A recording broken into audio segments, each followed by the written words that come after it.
বাঙালির ভুরিভোজের শেষ পাতে একটু চাটনি না থাকলে খাওয়াটা যেন অসম্পূর্ণই থেকে যায়। নমস্কার বন্ধুরা, রেসিপি কথা পরিবারে সকল বন্ধুকে জানাই সাদর আমন্ত্রণ। আজ আমি তৈরি করেছি একদম বিয়েবাড়ি বা অনুষ্ঠান বাড়ির মতো মুখরোচক টমেটোর চাটনি।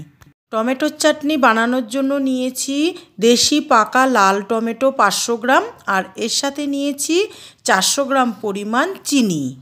আমসত্ত্ব নিয়েছি ছোট ছোট কিউব আকারে কেটে। এর সাথে নিয়েছি খেজুরের দানা ফেলে মাঝখান থেকে 2 টুকরো করে নিয়েছি।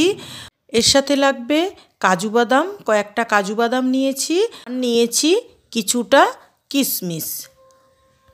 চাটনির জন্য প্রথমেই টমেটোগুলোকে ছোট ছোট টুকরো করে কেটে নিয়েছি। কড়াইতে খুব ভালোভাবে তেল গরম হয়ে গেছে।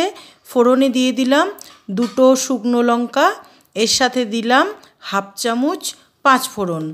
মশলার খুব সুন্দর একটা মিষ্টি গন্ধ বেরোলে এখানে দেব টুকরো করে রাখা পাকা টমেটোটা। গ্যাসের ফ্লেমটা হাইতে রেখে টমেটোটা খুব ভালোভাবে নাড়াচাড়া করে নিতে হবে। হাই ফ্লেমে টমেটোটা খুব ভালোভাবে নাড়াচাড়া করে নেওয়ার পর এখানে দেব আন্দাজ মতো নুনটা দিয়ে খুব ভালোভাবে টমেটোর সঙ্গে মিশিয়ে নেব। টমেটোর সঙ্গে নুনটা মিশিয়ে নেওয়ার পর দেব 1/2 চামচ পরিমাণ হলুদ গুঁড়ো আর নুন খুব ভালোভাবে টমেটোর সঙ্গে নাড়াচাড়া করে নেওয়ার পর টমেটোটা যাতে তাড়াতাড়ি সেদ্ধ হয়ে যায় তার জন্য কড়াইতে 5 থেকে 6 মিনিট ঢাকনা চাপা দিয়ে রান্না করে নেব। 5 থেকে 6 মিনিট পর কড়াইয়ের ঢাকনা খুলে টমেটোটা নেড়ে দেব। দেখতেই পাচ্ছেন কত সুন্দরভাবে টমেটোটা সেদ্ধ হয়ে গেছে। নুন আর হলুদ দিয়ে লো ফ্লেমে টমেটোটা চাপা দিয়ে রেখেছিলাম বলে এত সুন্দরভাবে সেদ্ধ হয়ে গেছে। দিয়ে দিলাম চিনি। আপনারা এখানে গুড় দিয়েও বানাতে পারেন চাটনিটা। গুড় দিয়ে বানালেও খুব সুন্দর টেস্ট হয় আর রঙও খুব দারুণ আসে। গ্যাসের ফ্লেমটা মিডিয়ামে রেখে চিনি আর টমেটোটা খুব ভালোভাবে নেড়ে দিলাম। এখানে চিনির দানাগুলো খুব ভালোভাবে মেল্ট হয়ে গেছে। এবারে দেব টুকরো করে রাখা খেজুরটা দেওয়ার পর দেব আমসত্ত্ব আর খেজুর টমেটোর সাথে কিছুক্ষণ রান্না করে নেওয়ার পর যখন খেজুর আর আমসত্ত্বটা একটু নরম হয়ে আসবে তখন দিয়ে দিতে হবে কিশমিশ দেওয়ার পর দেব কাজু বাদাম আর কিশমিশ খুব ভালোভাবে আবারও টমেটোর সাথে মিশিয়ে নেব।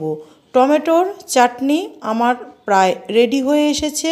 এবার টমেটোর চাটনি আরও মুখরোচক আর টেস্টি বানানোর জন্য ভাজা মশলা 1 চামচ জিরে, 1 চামচ ধনে, 1 চামচ মৌরি আর একটা শুকনো লঙ্কা শুকনো খোলায় ভেজে ভাজা মশলাটা আমি তৈরি করে নিয়েছি।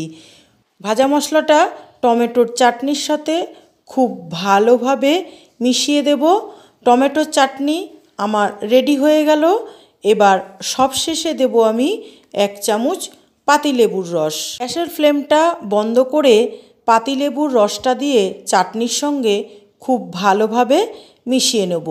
পাতিলেবুর রসটা চাটনির মধ্যে দিলে আপনি চাটনিটা প্রায় 1 মাস মতো সংরক্ষণ করে রাখতে পারবেন। বন্ধুরা, আমার রেসিপিটি যদি ভালো লাগে তাহলে অবশ্যই একটা লাইক করবেন, শেয়ার করবেন, আর আমার চ্যানেলটি যদি সাবস্ক্রাইব করা না থাকে তাহলে একান্তই অনুরোধ রইল আমার চ্যানেলটি সাবস্ক্রাইব করার জন্য। তাহলে এইভাবেই বাড়িতে তৈরি করুন মুখরোচক টমেটোর চাটনি।